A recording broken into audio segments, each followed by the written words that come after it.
A new report confirms what the King 5 investigators first reported in May. State social workers were ordered to punish foster kids by forcing them to sleep in cars and on floors in office buildings. A state watchdog just completed a months-long investigation and is talking with Chris Ingalls about what he found.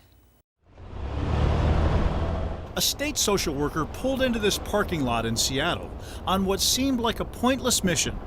Her job was to place the foster kid in the back seat into Spruce Street for the night, a nonprofit for children in crisis. But the youth would not go in. And then there was a standoff, if you will. Patrick Dowd, ombuds for the Department of Children, Youth and Families, DCYF, says the uncooperative kids spent the night in the car. Vehicles were used, you can either describe it as behavior management or punishment. In this report, the social worker told the ombuds she had 5 to 10 car stays where she would stay in the vehicle parking lot all night and take the child back to the DCYF office in the morning. What kind of things are we talking about exactly? What would the workers do to try to alter the kids' behavior?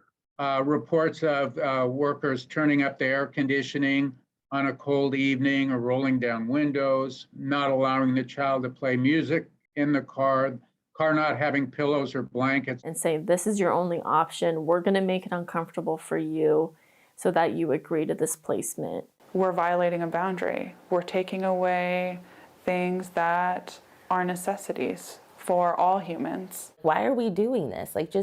Their life's already hard enough. These former social workers are among 25 DCYF staff we interviewed for a story in May that sparked the Ombuds investigation. Well, our review was very consistent with your own report that King 5 did.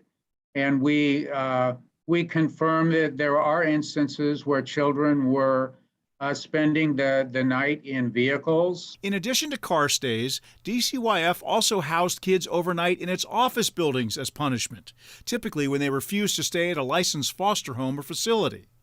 The ombuds found youth often have valid reasons for refusing placement. Where they didn't feel safe, or being taken to a placement that was well outside of their school district and their community. It seems there was an unwritten code in some offices that this is how we're going to treat kids who do not cooperate.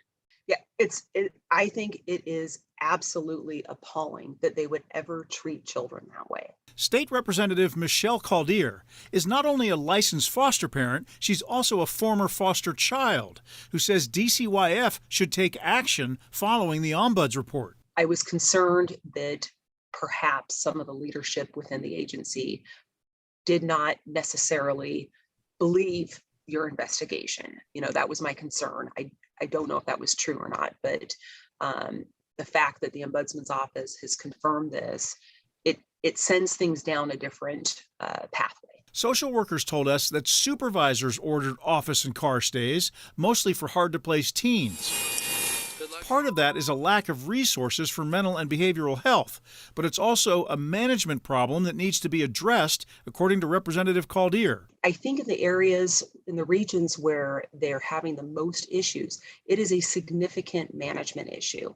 And they need to work internally to, quite honestly, in my opinion, get rid of the people who are causing the problems. In a statement, DCYF said, "We have provided very clear direction to our field staff. Having children sleep in cars is not an accepted practice and was never condoned practice or policy for our agency."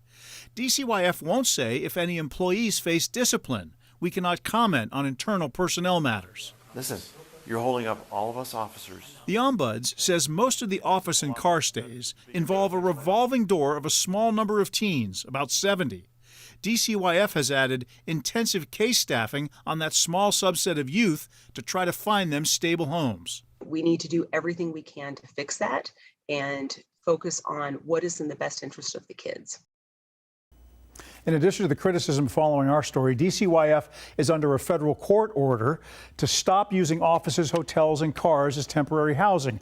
The Ombuds says since our report in May and the court's order a few weeks later, he thinks that things have gotten better. So, Chris, is DCYF obligated to follow any of the recommendations in this report?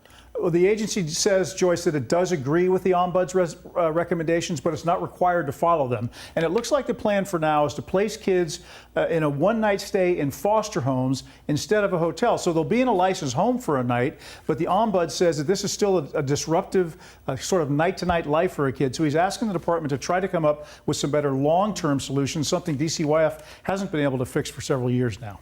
All right. We'll wait for your next report to see if there's progress. Chris, thank you.